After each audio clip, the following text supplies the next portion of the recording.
Hola, bienvenido y bienvenida. Muchísimas gracias por estar ahí. Nuevamente con ustedes, Willy Vázquez, el Paqui.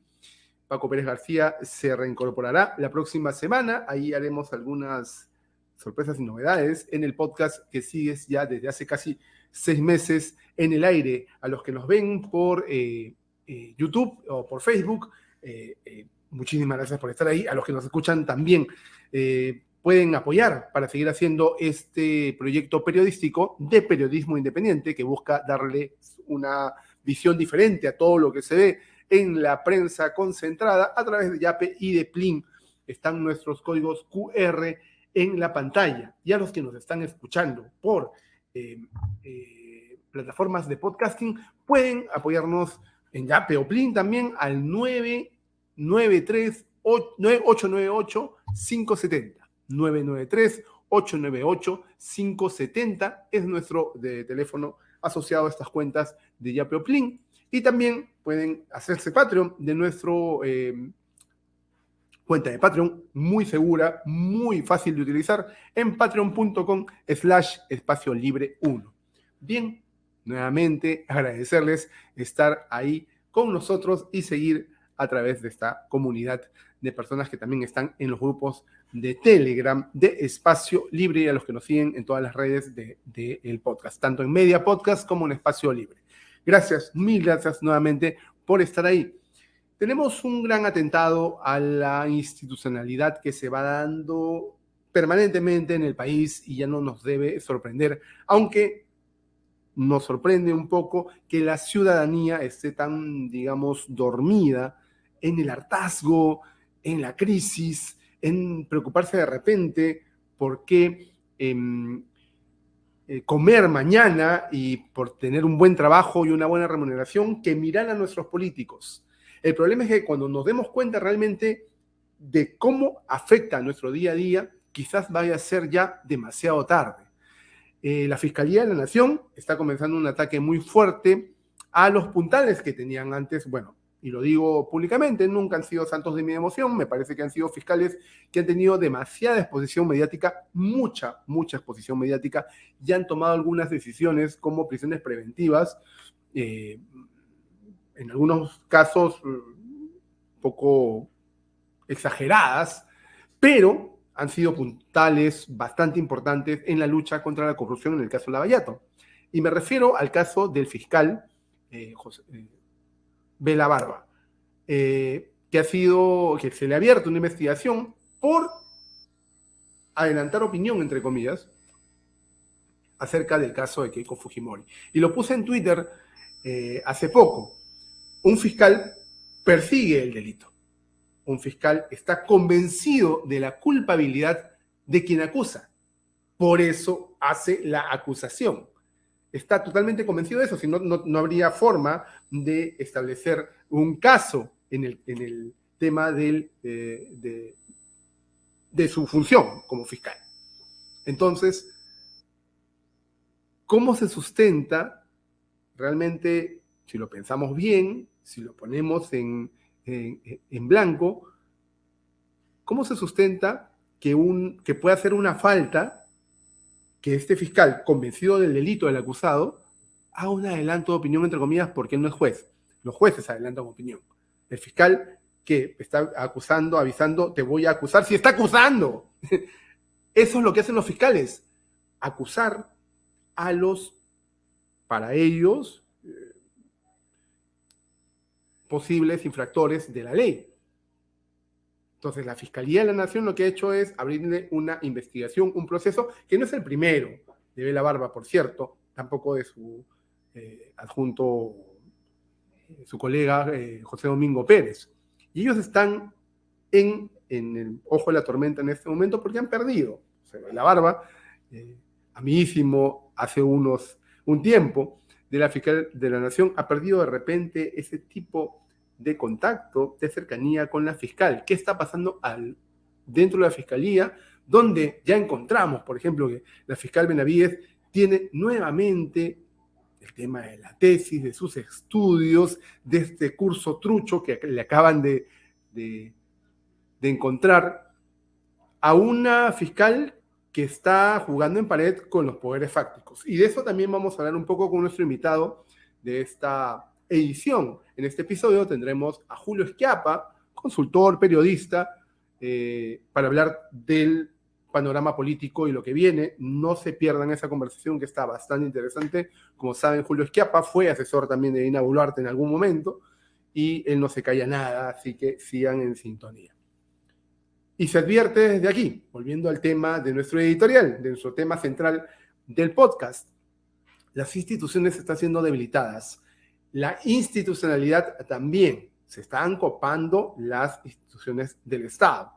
Y es claramente hecho ya que van a querer asegurar una futura candidatura de quien sea que les convenga a ellos. Yo no diré Keiko Fujimori, pero puede ser cualquiera de ellos que les convenga a sus intereses para que gane. ¿Cómo? Tomando el Jurado Nacional de Elecciones y la Oficina Nacional de Procesos Electorales, la OMPE. Mucho cuidado con lo que pasó en el año finales de los 90, con Papelito Manda. Los que peinamos canas, tenemos más de 40, nos acordamos muy bien cómo se manejó la OMPE en esa época, cómo se manejaron las elecciones y el gran fraude electoral, porque en ese momento sí hubo una fábrica de firmas falsas, recuerden la investigación del comercio para favorecer la tercera reelección de Alberto Fujimori. José Portillo Campbell, en ese tiempo, jefe de la OMPE, el popular Papelito Manda, fue también cómplice de este tipo de acciones por fuera de la ley y claro, estuvo preso por ello. No repitamos errores del pasado, tengamos en cuenta siempre lo que podemos evitar y lo podemos evitar diciéndolo, porque en los medios de comunicación lamentablemente no lo vamos a encontrar porque responden a una agenda y para eso están medios como este podcast que llega a ustedes por una gentil cortesía de ustedes mismos que apoyan la realización de este podcast. Entonces nosotros no recibimos ninguna subvención de nadie más que de ustedes, del público. Y tratamos de hacer este espacio totalmente independiente de cualquier interés, digamos, por encima del de la verdad o el que quiera acercarse a la verdad. Defendamos nuestras instituciones desde donde estemos, porque luego va a ser ya demasiado tarde cuando tengamos otro tirano frente a la presidencia de la República. Creo que aún estamos a tiempo. Se tenía que decir. ¿Estás buscando una manera efectiva de comunicarte con tu audiencia y aumentar la visibilidad de tu empresa? Media Podcast es una productora de podcast para empresas y organizaciones con más de 5 años de experiencia en la producción de podcasts periodísticos, noticiosos y de negocios. Nuestro equipo ha desarrollado podcasts en organizaciones del Estado, empresas e instituciones. Además, contamos con especializaciones en producción de podcasts en Argentina y Alemania. Trabajamos para ofrecerte producciones de alta calidad. En Media Podcast nos apasiona contar historias que conecten con todas las audiencias. Creamos podcasts que informan, entretienen y aportan. Nuestros podcasts están disponibles en diferentes plataformas de streaming, lo que significa que tu audiencia podrá acceder a ellos desde cualquier lugar y en cualquier momento. ¿Quieres llevar la comunicación de tu empresa al siguiente nivel? Búscanos en redes sociales como Media Podcast PE o escríbenos al 992-753335. Contáctanos hoy mismo para saber cómo podemos ayudarte. Media Podcast. Tu marca, tu mensaje, tu podcast.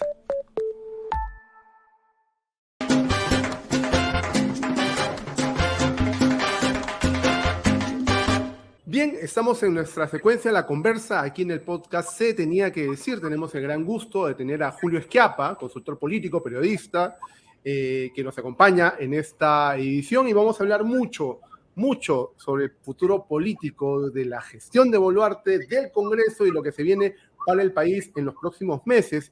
Yo creo que él tiene una visión bastante interesante para contarnos. Don Julio, muy buenas tardes, bienvenido, gracias por estar aquí. Muy buenas tardes. Y borra el don, porque yo soy Julio nomás, ¿ya? Ok, lo borro. Perfecto, Julio, no hay ningún problema. Entonces, Julio, ¿quién gobierna en el país? Dina Boluarte. Yo creo que gobierna una coalición que es Keiko Fujimori entre ellas, ¿no? Y domina también esa coalición el sector de ultraderecha del Congreso. Creo que de todos, la que más logra su objetivo poco a poco es Keiko Fujimori, que está embarcada en crear una república naranja, ¿no? Que acabe con el resto de organización y de popular y con la gestión democrática de las instituciones, ¿no? Ahí hay un cambio radical en los últimos meses, que la gente no se da cuenta, pero que hay que empezar a hacer conocer, ¿no? Keiko Fujimori, ya como usted lo indica, ha expresado su intención de volver a postularse pese a que no le ganarían un panetón ni a una piedra, qué sé yo. Pero es realmente porque cree y está convencida de tener una chance o porque quiere seguir copando con su participación, por supuesto, una eventual bancada naranja mucho más grande de la que tiene en este momento. Yo creo que Keiko está en... Primero, que no hay que despreciar la fuerza electoral del fujimorismo. Creo que ese es un grave error que comete mucha gente de la izquierda o de la propia derecha liberal cuando ven a esta planadora que empieza a moverse como un rodillo que atropella todos los derechos de todos los demás. El fujimorismo es un autoritarismo de derecha, populista, y ahí está el peligro. Al ser populista, no va a parar mientes en sacar adelante el planteamiento de todo tipo. No se olviden que en la última campaña electoral propusieron que todas las personas ubicadas cerca del lugar donde había explotaciones mineras recibieran un cheque, ¿no? Un planteamiento que podría ser calificado como propio de la repartija que le gusta hacer a la izquierda progresista. Sin embargo, ellos lo tomaron porque esa era una reivindicación sentida, es decir, recibir directamente el cánon en tu casa y recibirlo regularmente como si fuera un sueldo, ¿no?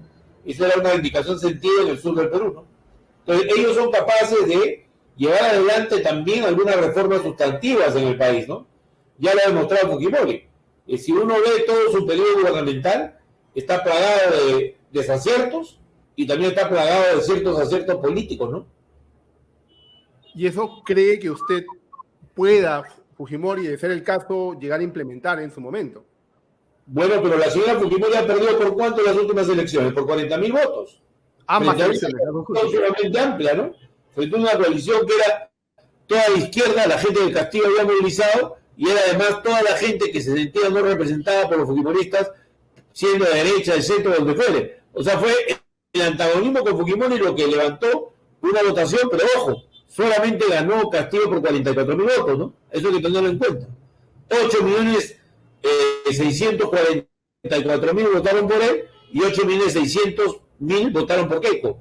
No es pensar, creo yo, de manera imaginativa o absurda o idealista, de que el fujimorismo puede seguir teniendo una oportunidad para gobernar, ¿no? Pero de repente en ese ámbito de la política, ¿qué está pasando? Porque Keiko Fujimori antes era, digamos, la que capitaneaba la fuerza política de derechas, digamos, de alguna forma. Pero ahora hay varios que se perfilan candidatos y líderes que se autodenominan también líderes de esta derecha. Es la primera vez que tenemos en el país una derecha no cohesionada, porque por lo general lo que teníamos siempre era una izquierda desunida, no disparada por su lado. Pero ahora tenemos una derecha desunida, pero hay que caracterizar eso bien, ¿no? O sea, desunida, pero ¿cuál es la que tiene mayores posibilidades electorales? ¿Alguien cree que el pueblo peruano va a ser tan suicida de votar por el señor Montoya, por Cueto, por gente que representa el militarismo que ha terminado con 70 vidas en el sur? ¿Alguien cree que eso va a pasar? ¿O que van a votar por los neoconservadores partidarios de Fox del Partido Avanza País? Me parece bastante difícil. Yo creo que la coalición la va a liderar, de derecha la va a liderar Keiko.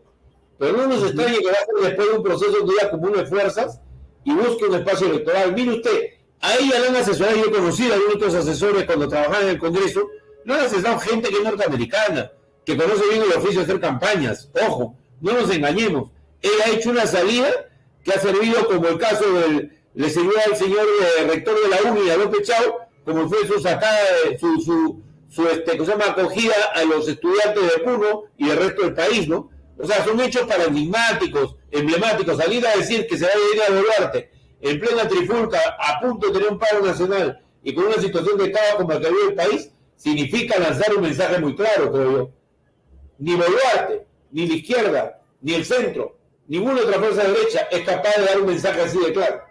Porque tiene un grupo parlamentario, porque tiene experiencia política y tiene un partido nacional. Es ahí donde está la deficiencia de los demás. No tienen partido, su grupo parlamentario son un desastre, hay una baja representación política y Keiko lo que está buscando es resolver el problema a la prepo, o sea, salir ahí al ruedo. Yo soy lo más anti-Keiko que te puedes imaginar, porque su padre me intentó meter preso cuando yo estaba en Panamericana Televisión, cuando fui editor general de ese canal. He vivido toda la época fujimorista intensamente, me di el gusto de estar en los juicios contra Montesinos cuando trabajé con Lucho Iberico, que fue el que descubrió el video Puri Montesinos, y ahí metimos presos a más o menos 280 a 400 personas que habían estado involucradas en la corrupción a través de una investigación del Congreso. Y luego me fui a la Corte Suprema para asegurarme que se fueran presos aún más, ¿no? Que no se escapara nadie. O sea, yo tenía una oportunidad de ver lo que hacía ese proceso y el grado de corrupción. En algún momento yo recuerdo a Payasito Baiman, ustedes recordarán quién es Baiman, ¿no? Un hombre que debe tener más o menos 90 y tantos años, y que en esa época era un líder muy destacado, era conocido, muy popular, y él se echó a llorar un día cuando se descubrió la cantidad de plata que se habían robado. Más o menos 2.600 millones de dólares habían sido sustraídos por toda esta dictadura corrupta de Fujimori. Wow. Para terminar un poco de analizar ese espectro de derecha, ¿cómo ve usted una posibilidad, digamos, como el de Pedro Cateriano, ¿no? Con el partido nuevo que era... Cateriano, mi querido amigo, Pedro Cateriano es así como Dina Boluarte. Cada vez que saca la cara o aparece en público es muy antipático. Pero sin embargo no pasa lo mismo con el candidato real, que es el presidente del partido además, que es el señor Belaunde. Un hijo de Belaunde. Y un tipo que es liberal y que yo admiro mucho. Su padre no solo es un gran ingeniero minero, sino que es un hombre que tiene muchas teorías desde el punto de vista liberal que podrían ayudar mucho al Perú. Siendo yo un hombre que me considero de centro izquierda, nunca he dejado de dialogar con él porque creo que tiene muy buenas ideas, conoce el Perú como pocos y tiene además un profundo amor por el país. Su hijo encabeza esta alternativa liberal y en segundo lugar está Diana Álvarez Calderón, que es la secretaria general de ese partido, y que ella representa, hombre, a la nieta favorita de nada menos que de Gallo Porras, histórico alcalde de Lima, el hombre que dio la amnistía y para liberar a los presos de la dictadura de Odía, una figura destacadísima en las letras y en la historia del Perú, ¿no? Como historiador, como político, quizás uno de los hombres más señeros, junto con Basadre, con Víctor Andrés García Belaunde, así que ahí sí hay un talento, el talento que le resta, digamos, a esta derecha más progresista, más liberal, a los conservadores que piensan más en el Perú y no están pendientes de las tesis de Fox. Ojalá que no se contaminen con Fox, porque entonces ahí sí la democracia perderá el ala derecha, como ya perdió el ala izquierda, ¿no? Pero le falta el arraigo, ¿no? Digamos que tiene el fujimorismo, como usted mismo dijo anteriormente. O sea, el pueblo lo pone el fujimorismo, ¿no? El fujimorismo tiene control de buena parte del norte del país, tiene una presencia muy notable en Huancayo, en Lima, pero como toda fuerza que ha perdido varias elecciones, habrá que medirse con ellos en el campo de batalla para saber cuánto realmente esta cuarta aparición de Fujimori en el escenario no termine en otra derrota. Podría ser su derrota final, ¿no? Habría que ver, ¿no? Quizás... Pero habría que ver entre comillas, ¿no? Sí, claro, claro. Inviable, por lo que yo soy partidario de que los hombres de izquierda, la gente que tiene una posición de centro, tienen que estar alertas. No deben confiarse, creer que inscribiendo un montón de partidos van a lograr derrotar al fujimorismo, no me hagan reír, pues, ¿no? O sea, sencillamente eso no funciona ni va a funcionar nunca. No olvidemos que el año, ojo, el año 2016 es un año decisivo. Ese año Verónica Mendoza alcanza 2.800.000 votos. Ojo, o sea, por poco no entra ella a hacer la líder de la segunda vuelta. Ojo, y sin embargo, ¿qué hace? Se retira como si hubiera sufrido una derrota, se retira a Nahuatl Díaz, una ciudad que tiene una iglesia preciosa, un sitio maravilloso sobre la tierra, uno de los más bellos del Cusco, y se retira como si hubiera sufrido una derrota en su casa y abandona la batalla por lograr un acuerdo político con el ganador, que era Kuczynski, que le debía los votos, y ella toma una decisión suicida, que los votos de la izquierda se vayan todos de manera como la gente crea que su conciencia manda. Así no se hace política. Entonces ahí la izquierda, creo yo, el año 2016 perdió la oportunidad de compartir el poder, aun cuando fuera con fuerza derecha liberal. Creo que no hay que olvidar que en esa lista ya estaba Vizcarra y había una serie de gente también que eran conservadores, que tenían una visión mucho más cercana a la que tiene, por ejemplo, Rafa Belaúnde ahora, u otra gente que, digamos, son de derecha, pero que tienen una visión también propia del Perú, ¿no? Que recuperaría de alguna forma todas estas personas, como por ejemplo la de Pedro Cateriano y Belaúnde, un poco más elevar el discurso político, ¿no? El debate político que tanto se ha perdido. Sería interesante eso, ¿no? Creo que ellos tienen la gran oportunidad de mandar a algo así ancianos al almirante Montoya y a Puerto, que tanto daño han hecho, y que además yo los acuso de ser en parte responsables de la masacre del sur, porque ellos le han predicado a la familia militar un mensaje de odio que ha hecho que todos los combatientes que fueron allá fueran llevados de la nariz para pensar que iban a enfrentar el terrorismo. ¿Cómo van a hacer eso cómo van a enviar el gobierno a gente que ha perdido amigos, hermanos, parientes, primos en la lucha antisubversiva? ¿Qué militar no lo tiene en su familia? Es un error gravísimo la presencia de las Fuerzas Armadas en este tipo de movilizaciones frente a la población, ¿no? Un poco volviendo sobre ese tema y a la presidenta, aún actual presidenta, Dina Boluarte, el Congreso ya le dio el espaldarazo para que ella pueda viajar fuera del país y pueda teletrabajar, teledirigir el país desde fuera. ¿Cómo podemos interpretar esto? ¿Es que la está ayudando el Congreso a una eventual fuga en el momento en que las papas quemen? Porque va a depender un poco, me parece a mí, no sé cuál es su posición, de cómo se configure la próxima mesa legislativa para que ella pueda continuar en el poder o no. ¿Cómo lo interpreta usted? Lo interpreto igualito que el abrazo que Keiko le dio a Kenji. ¿Te acuerdas tú de la campaña electoral? Claro, sí. Más falso que eso, ni una moneda de 20 soles, ¿no? Yo creo que ese es el tema y esa es la realidad.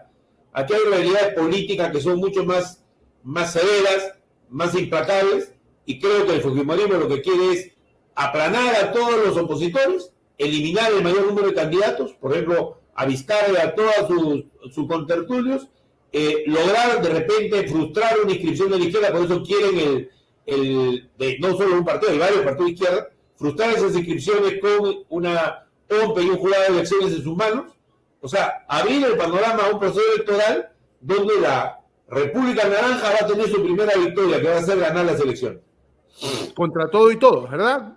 Si tienen el jurado nacional de elecciones y la ONCE, lo van a hacer. Si lo dejamos, ¿no? Porque lamentablemente en el Perú hay un relajo total en este momento. Por un lado, la corrupción ha diezmado el Congreso, con gente que no estaba preparada, que no tiene el mínimo de cultura. Por otro lado, estamos viendo que el Poder Ejecutivo sencillamente es un Poder Ejecutivo que no lee lo que quiere la población, que más bien se enfrenta a la población, que tiene antipatía por los cuatro costados, supera a Cateriano de antipatía, realmente de lejos la señora Boluarte, dice cosas que son inaceptables para la gente, cada vez que habla, levanta a la población, que estando ya pacífica y resignada que quiere seguir en el poder, la señora salió a volver a hablar de lo del 2026 y salió a retar a los pueblos del sur. Realmente es inaceptable lo que está pasando, es una falta de responsabilidad política. El lenguaje define a las personalidades, ¿no? El lenguaje es lo que la gente toma en serio, y en este país la gente quiere que se le respete.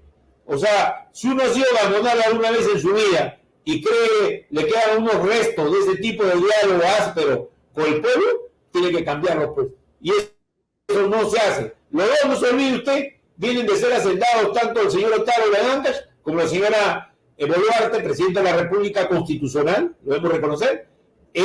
Ha sido también una hacendada, tenía 420 hectáreas en Chahuanca. Así que definitivamente aquí hay parte de la vieja sociedad. Un amigo me contaba que cuando salió la señora Boluarte, él estaba en Nueva York, que es un gran historiador, José Luis Rénico, el compañero mío de la universidad, y él es un gran historiador de Puno.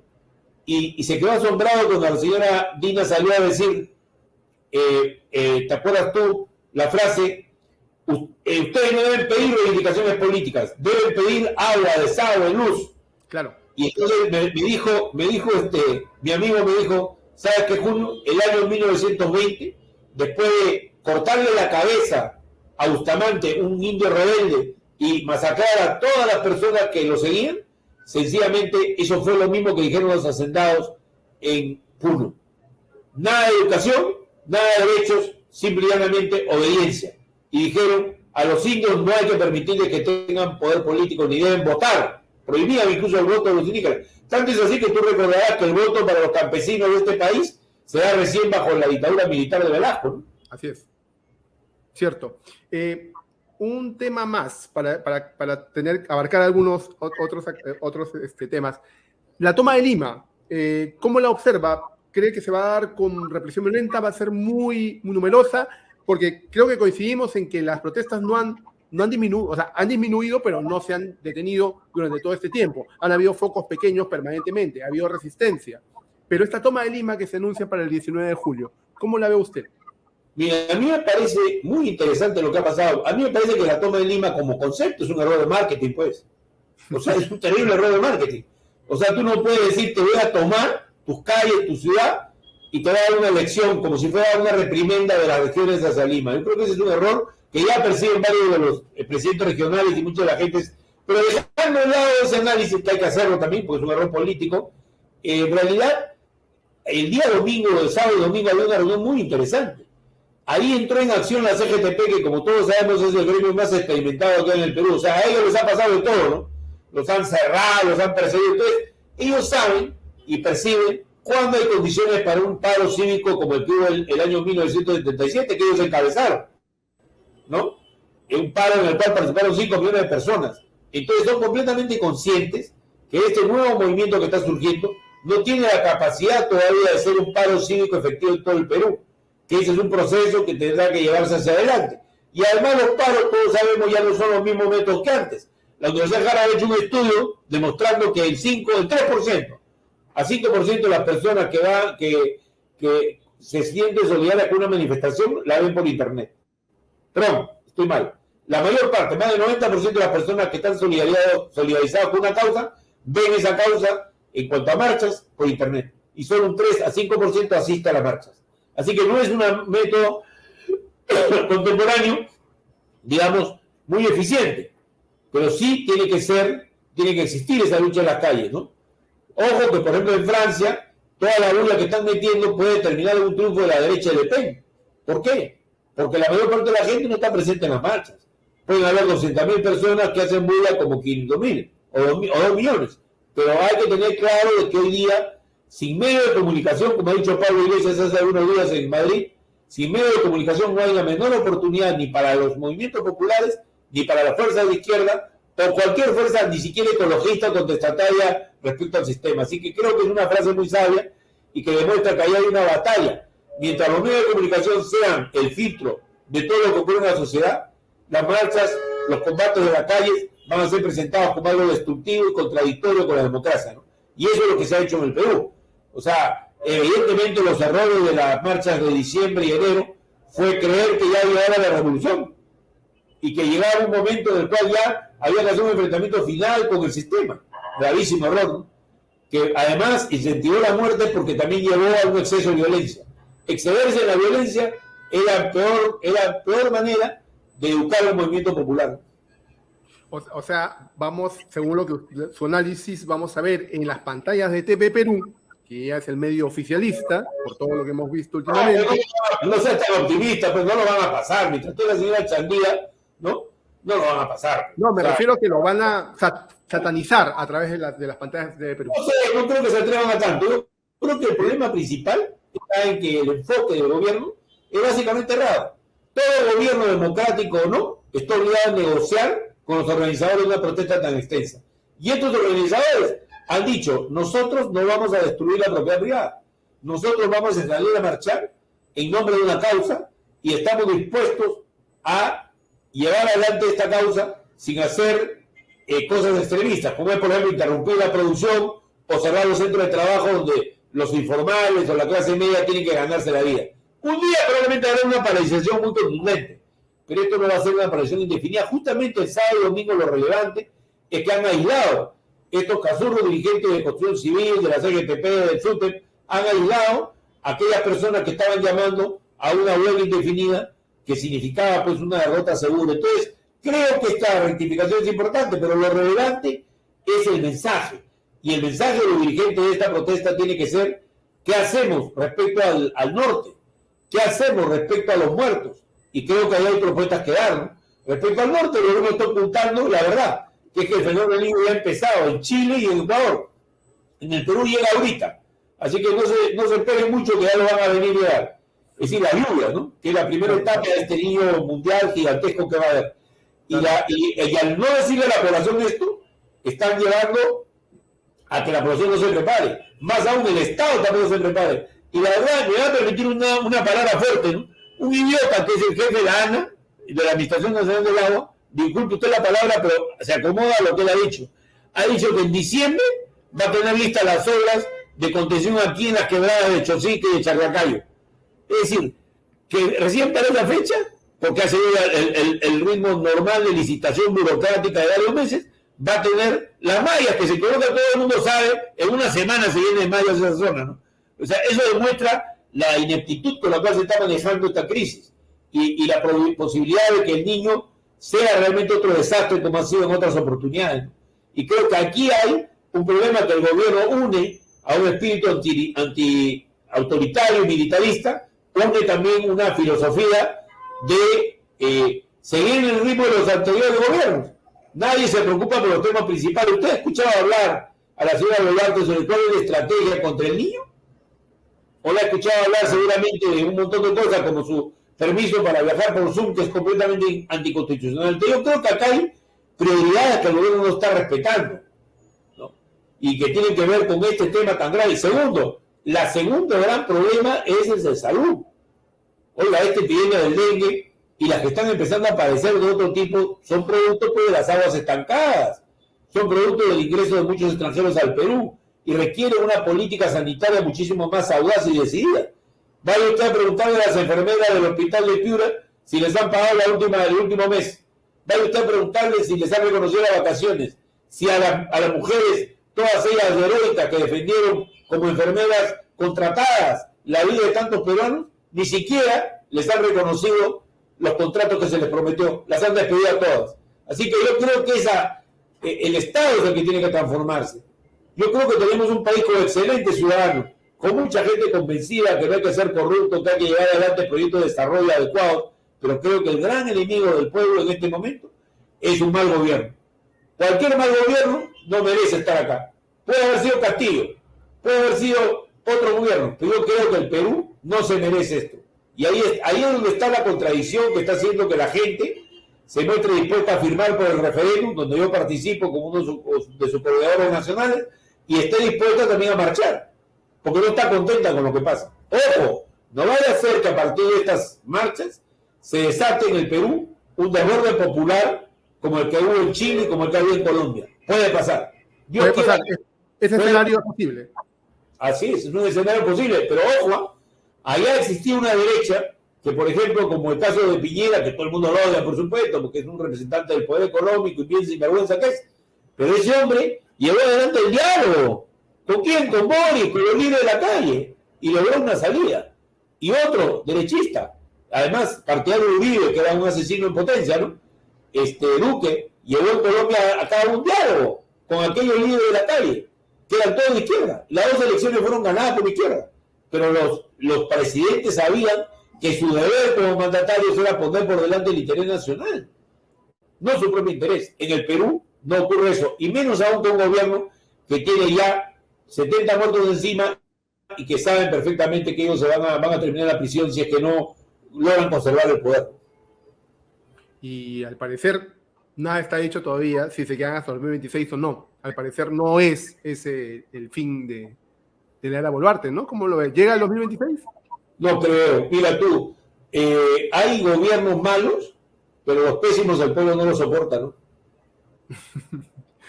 Julio, muchísimas gracias por estar aquí. No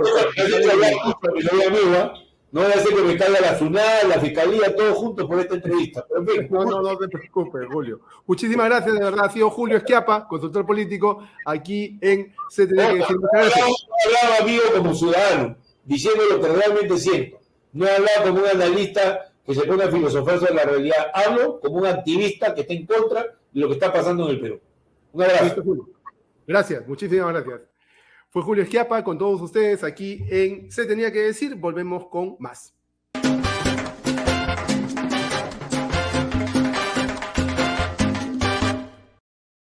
Bien, estamos ahora en nuestra secuencia Los Bytes, pequeños extractos de audio, de video o imágenes que dan de hablar durante la semana y son muy importantes por la carga informativa que tienen. Entonces, rápidamente vamos a revisar 3 bytes que nos han parecido interesantes comentarles para ustedes esta semana. En primer lugar, y lamentablemente se está llevando ya a cabo y se está completando el control de la señal audiovisual de todos los peruanos, no del gobierno, no, del Estado. La señal de TV Perú y la señal de Radio Nacional son medios de comunicación del Estado, de todos los peruanos. Es la señal de todos los peruanos, no del gobierno. Y siempre ha sido un problema en todos los gobiernos que han habido, en donde lo positivo que ha habido, hasta hace poco, es nombrar a un director, un presidente del directorio de IRTP, el Instituto Nacional de Radio y Televisión, que es el nombre oficial de toda la corporación mediática del Estado, independiente, que pueda luchar por sus fueros, que pueda luchar por su gente, que pueda luchar por tener una señal informativa totalmente independiente y plural, que es lo que se busca, que todos los peruanos se vean reflejados en ella. Radio Nacional tiene contenidos interesantes, culturales, de entretenimiento. Ahí tengo buenos amigos trabajando ahí, haciendo contenidos de calidad, pero también tiene una señal informativa. Radio Nacional es importante por su noticiero en la mañana, por los reportes que hace cada hora.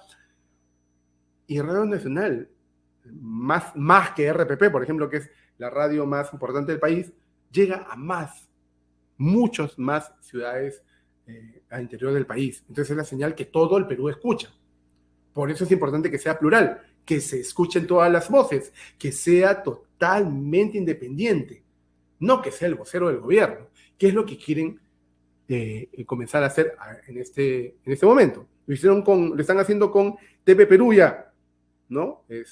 Desde que la jefa de prensa de Dina Boluarte fue designada como presidenta del IRTP, han comenzado a copar con una señal informativa beneplácita al gobierno y ahora lo hacen con Radio Nacional. La productora periodística de Radio Nacional, Lía Sacín, fue despedida esta semana, pero de una forma bastante poco elegante, por decirlo menos. Dice en este tuit: mi orden de servicio culminó el viernes y ese mismo día se me envió una nueva por 2 meses. La devolví firmada hoy y fui a trabajar. Habla del 3 de julio pasado. Sin embargo, se me ha pedido que me retire porque no está vigente y por temas administrativos. Así que me tuve que ir. Ella acudió a trabajar y a la mitad de la mañana se tuvo que ir porque no estaba contratada. Es decir, no haces nada acá, no tienes que hacer nada acá, vete. Pero yo soy la que tiene algo de alcance en Twitter, pero no soy la única en esta situación, advierte. Son muchos colegas de la radio a los que le han pedido irse o no ir en la tarde. O sea, vas a almorzar y te vas. Pese a que los contratos por locación de servicios supuestamente fueron renovados. Ella denuncia que han sido varios los que han sido renovados, hasta quincena, pero les están diciendo no vengas. ¿Por qué el interés? Y ella también se pregunta eso, ¿por qué el interés de descabezar el área periodística de Radio Nacional? ¿Por qué dejar, digamos, sin cobertura noticiosa a las sedes de Arequipa y Trujillo, que es lo que ella también denuncia? ¿Por qué así a los trompicones? ¿Por qué así tan rápidamente? Tan dolida está la señora Boluarte de que la traten como debe tratarla cualquier periodista. Cualquier periodista, o sea, nuestra chamba como periodistas no es pasarle la mano al político, mucho menos a la presidenta o presidente. Es ponerlo en aprieto, sentirlos incómodos. Nosotros somos incómodos al poder. Es nuestra naturaleza, desde que el periodismo es tal.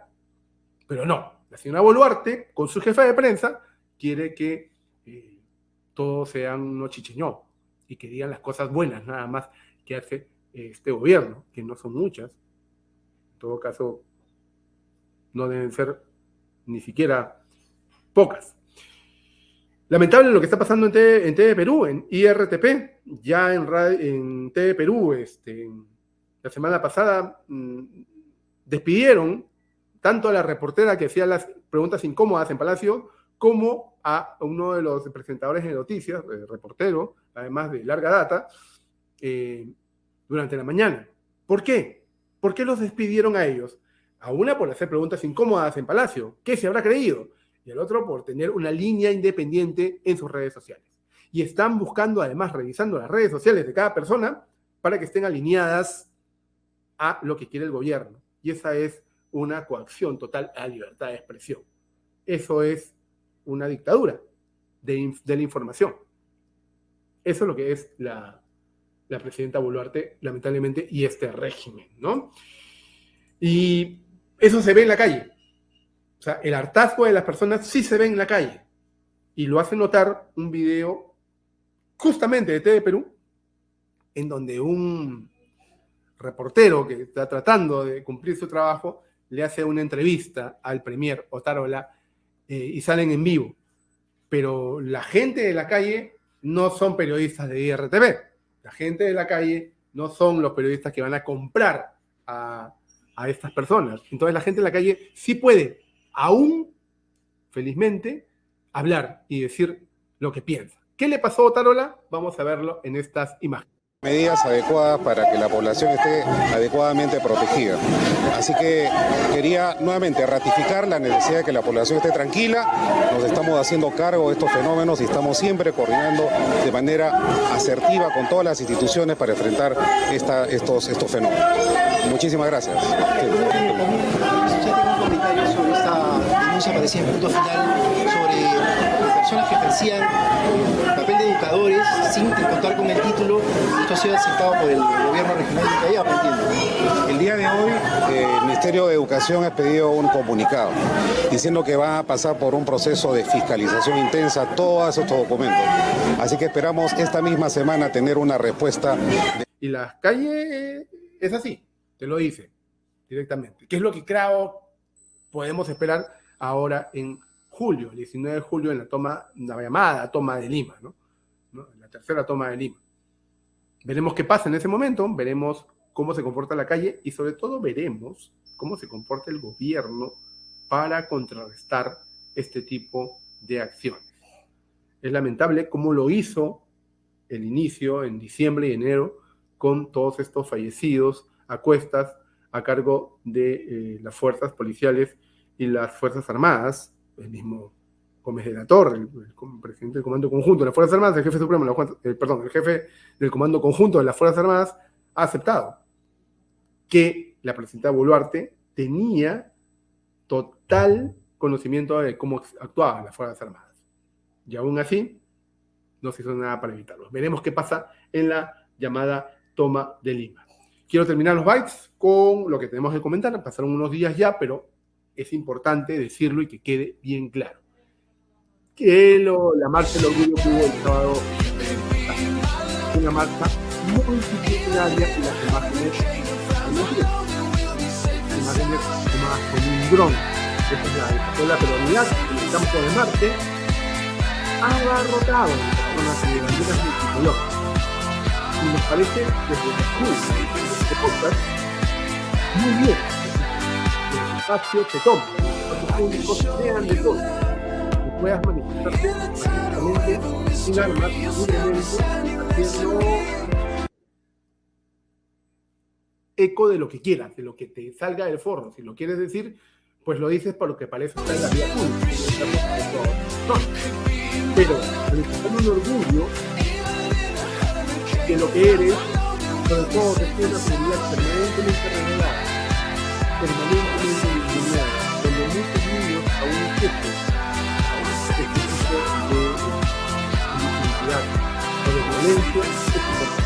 Por eso marcas el orgullo como esta son importantes que queden. El alcalde de Lima, que más parece el obispo de Lima, no les dio permiso para San Martín, pero no es necesario.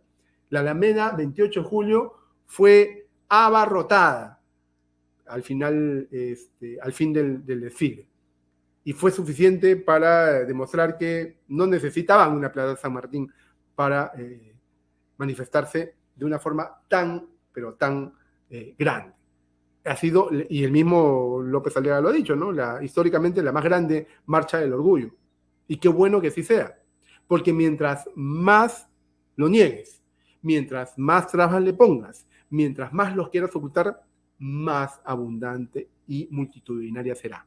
Por fin, en algún momento el país, el Perú, espero realmente que seamos un país moderno, ¿no? En donde este tipo de cosas sean de manifestarse, de aceptarse tal como uno es y aceptar al otro tal como uno es, sea totalmente natural. Se tenía que decir.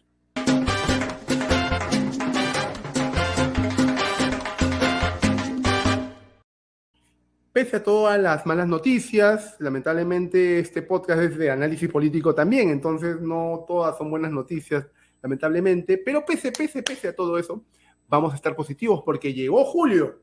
Los memes de julio también llegaron con él, pero llega el mes de los circos en el país. Ya han dicho por los payasos que en una caricatura, me parece que Andrés Ederi salió un payaso a decirles a sus compañeros, creo, debo comunicarles que en este año tenemos mucha más competencia. Y eso es una falta de respeto con los payasos, de verdad, que se ganan la vida honradamente y no como ciertos políticos que la hacen de payasos y de payasos mal hechos encima. Pero, hablando de payasos y eso, viene el circo. Y lo bueno es que una costumbre tan bonita, de los que hemos podido lograr ver de cerca el trabajo que hace la Tarumba, es importante decirlo. Vuelve la Tarumba con un nuevo espectáculo. La Tarumba regresa al circo con su nuevo espectáculo llamado Camborio. Del 23 de junio al 3 de septiembre se presentará en el Centro Comercial Plaza Lima Sur de Chorrillos, celebrando la vitalidad y pasión de la cultura gitana y su estrecha relación con el circo. El espectáculo contará con la participación de más de 30 artistas nacionales e internacionales, ofreciendo emocionantes números en vivo, aéreos y de equilibrio. La banda, en vivo, dirigida por el gran Amador Chemo Báñez Ambrosio, añadirá aún más emoción a la experiencia. Los payasos, con sus acrobacias y actos divertidos, harán reír a personas de todas las edades. La gran noticia del circo La Tarumba es que regresan los caballos artistas, una parte muy querida por el público que estuvo ausente durante 3 años. La pandemia, cuánto nos ha hecho daño también al espíritu. Con esta propuesta, La Tarumba busca recrear ese ambiente familiar y mágico del circo, donde los sueños y las fantasías se hacen realidad. Vuelve La Tarumba y qué bueno que así sea con este espectáculo Camborio, con el show de los caballos, ¿no? Muy por encima, digamos, de que alguna vez hemos criticado que se usen animales en el circo, pero animales de esta forma, pues leones y monos y elefantes, que además están sometidos a un cierto estrés. Los caballos no, aquí tienen toda una estrategia, la Tarumba, para darle de alguna forma una cierta humanidad al espectáculo y al tratamiento también de los caballos en el espectáculo. Entonces, bien, desde el 23 de junio, empezó ya hace una semana, hasta el 3 de septiembre, La Tarumba con su nuevo espectáculo Camborio. Vamos al circo, se tenía que decir.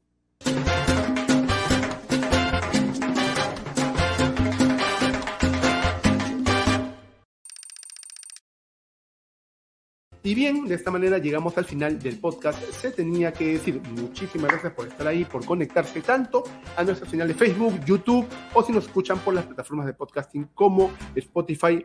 A todos ustedes, muchas gracias. Sigan colaborando con nosotros, sigan haciéndose Patreon en patreon.com/espacio libre, o también en los que no ven por video, tienen ahí los códigos QR para los aportes que quieran, desde 5 soles, creo que está bueno que nos ayuden a hacer este programa.